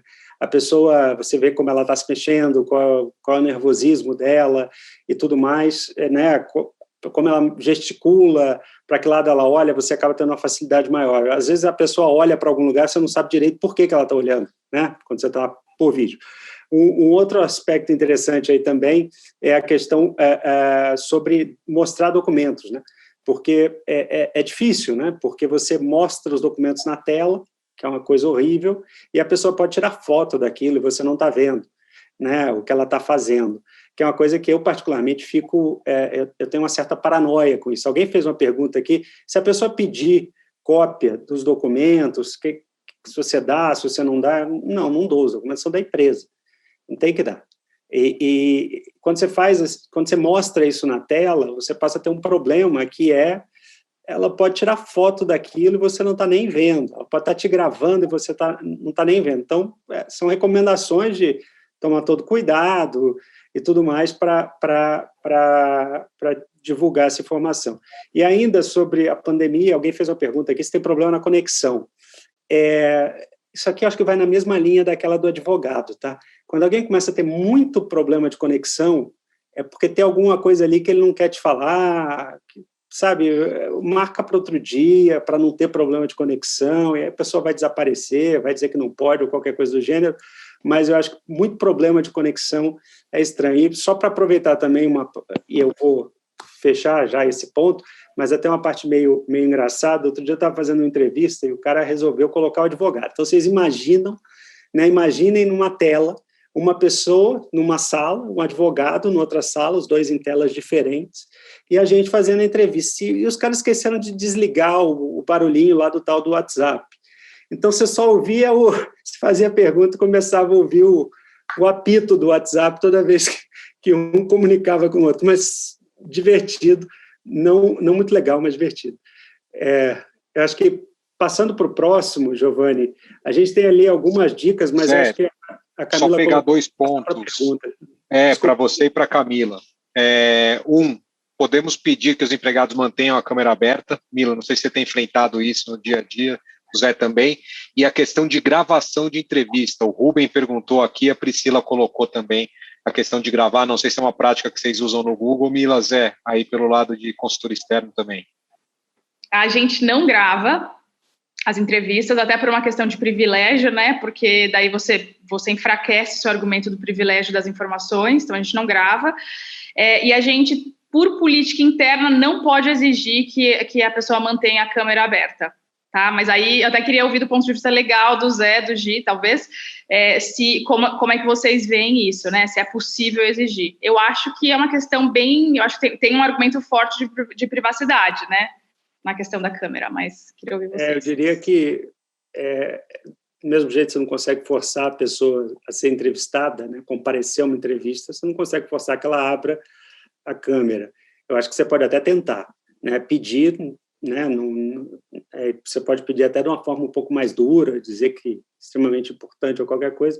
Eu nunca tive problema com isso, tá? Eu já entrevistei muita gente que mentiu deliberadamente, ou que não apareceu. Agora, a câmera, eu não tive esse problema ainda. E se a pandemia acabar rápido, provavelmente não vou nem ter, né? Mas a outra coisa a gente tem que viver na ilusão, gente. Mas a outra coisa que vocês colocaram também foi sobre... eu acabei esquecendo aqui, vocês perguntaram sobre a câmera e gravação. Eu não recomendo gravar, principalmente... Assim, depende muito da empresa. Se tem uma empresa multinacional, isso aquilo pode parar nos Estados Unidos de algum jeito, e muitas vezes pode chegar lá, a gente não grava, tá?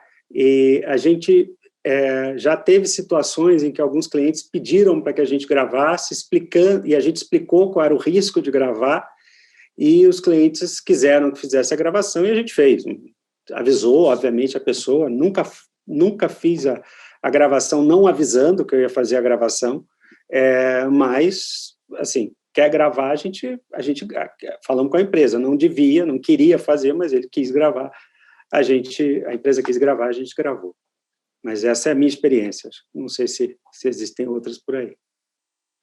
Mas, só para terminar, então, acho que, usando os 2 minutos finais, acho que perguntas a gente pode falar, mas acho que a gente tem umas dicas aqui. Uma dica que eu acho muito importante, que a gente estava falando outro dia, Camila, é a questão de que o objetivo da investigação, isso eu falo com o nosso time sempre, falo com vários clientes, o objetivo da investigação não é achar problemas. O objetivo da investigação é encontrar fatos, é descobrir o que aconteceu. Tem gente que parece que sofre quando não encontra um problema.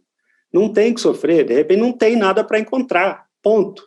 Ou não tem nada sério para encontrar. De repente você está procurando uma coisa, não, mas você não pagou propina mesmo? Cara, não tem prova de que ele pagou propina. Ele está dizendo que não pagou, você não tem prova de que pagou, talvez ele não tenha pago mesmo, passou pela tua cabeça eventualmente, então isso é um ponto importante. Entrevista no Brasil é importante, confiança. Camila, talvez você possa falar sobre a questão de cultura, se tiver mais 2 minutos, e um outro ponto é detalhe, tá? Muitas vezes atenção, um detalhe que você encontra, alguma coisa pequena que acaba gerando perguntas melhores, um novo caminho para achar informações. E aqui a dica é que tem que haver comunicação. Tá? É importante que o time que vai fazer a entrevista se comunique. Tá? Tem que ter muito claramente quem exerce a liderança, muitas vezes é até alguém interno, você pode ter um comitê um comitê independente determinando como é que vai ser feito, você pode ter alguém indicado pela empresa para conduzir, mas tem que ser muito claro quem dá as ordens para não ficar uma confusão e vaidades e etc. sobre quem vai fazer isso, quem vai fazer aquilo, o que você precisa de coordenação para funcionar. Camila, acho que eu falei demais. Desculpa. Não, fica tranquilo, Zé. Acho que só para terminar, a gente está exatamente 8:06. Eu acho que essa questão que você falou, a primeira dica aí de esclarecer os fatos é muito importante, e eu acho que é uma coisa que a gente precisa lembrar o time, né, no geral, o tempo inteiro, né, porque as pessoas realmente, elas começam a ter esse mindset de a pessoa é culpada, e elas têm, de fato, a obrigação de coletar evidências até do contrário. Se elas têm ali sinais, né, nos e-mails, em documentos, que aquilo não aconteceu, elas também têm que, né, então elas também têm que ir atrás disso, elas têm que ser neutras. Mas eu acho que existe um vício, né, que você caça as bruxas, eu preciso achar essa prova contra, né, e eu acho que a gente tem que também procurar dos dois lados, a gente tem que ser neutro. E é isso, gente, eu acho que a gente está aqui, passamos já um minuto, queria agradecer todo mundo, agradecer o Giovanni pelo convite, o Ibrac, todos aqui pela presença, e Gi, se quiser passar meu contato depois para alguém, se alguém quiser trocar ideia, estou super à disposição também. Zé, super obrigada pela parceria.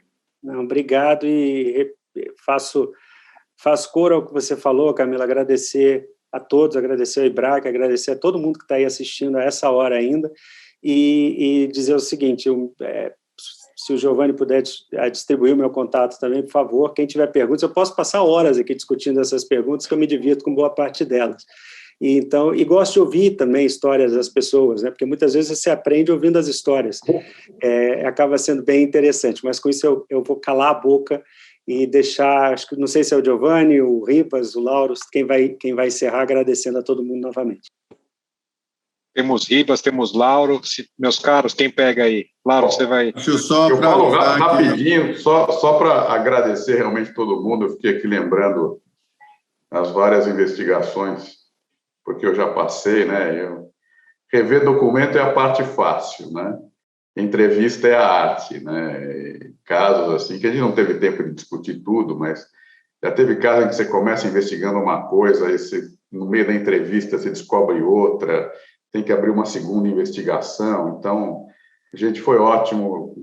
Lauro, deixa eu aproveitar a sua deixa e só fazer um comentário. A entrevista mais engraçada que eu fiz foi um cara que fingiu que estava tendo um ataque cardíaco. Só foi engraçada depois, mas na hora foi uma barata voa louca, mas o sujeito fingiu que estava tendo um ataque cardíaco, saiu de ambulância, teve tudo aquilo, foi divertidíssimo. Eu já tive caso, o cara levantou e foi embora. Não vou responder, foi embora, sumiu no meio da entrevista, entendeu? Agora, a questão da pandemia é terrível, porque você não sabe o que está do lado de lá da câmera. Eu já pensei em obrigar a abrir a câmera, em jogar a câmera mais para o fundo, para ver se não tem ninguém na sala mais copiando, ouvindo alguma coisa, mas não tem solução, né? Isso não tem solução. Isso eu acho que a gente tem que fazer o melhor possível e não adianta querer se martirizar, porque não tem jeito. Na pandemia não tem jeito. Né? Mesmo tomando depoimento, o CAD, às vezes a gente faz...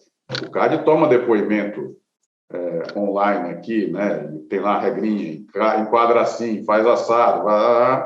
É o mesmo problema que a gente tem. Como é que você vai saber que o cara do lado de lá não está gravando, não está recebendo o WhatsApp do outro, do advogado? Não tem jeito, aí não tem conversa. Mas, gente... E sobre entrevista também, acho que vale lembrar que a gente tem uma aula específica sobre isso, né? Que a gente vai abordar bastante esse tema. Acho que vai ser legal pegar... ainda ampliar aí a discussão. Vai ter tempo aí para o pessoal perguntar também. E só lembrar, sexta-feira, então, 6h30, estamos juntos aqui de novo, vamos começar em ponto, se puderem entrar 5 minutos antes, para a gente aí sim terminar às 8 em ponto. Super obrigado aí ao Lauro aí pelas boas-vindas, a Camila e o Zé Alexandre, principalmente, pela super preparação, pelo entrosamento. Acho que tem várias mensagens aqui no chat agradecendo, a Débora, a Tatiana e Giovanni também pela organização, e obrigado a todos pela presença, e nos vemos na quinta-feira.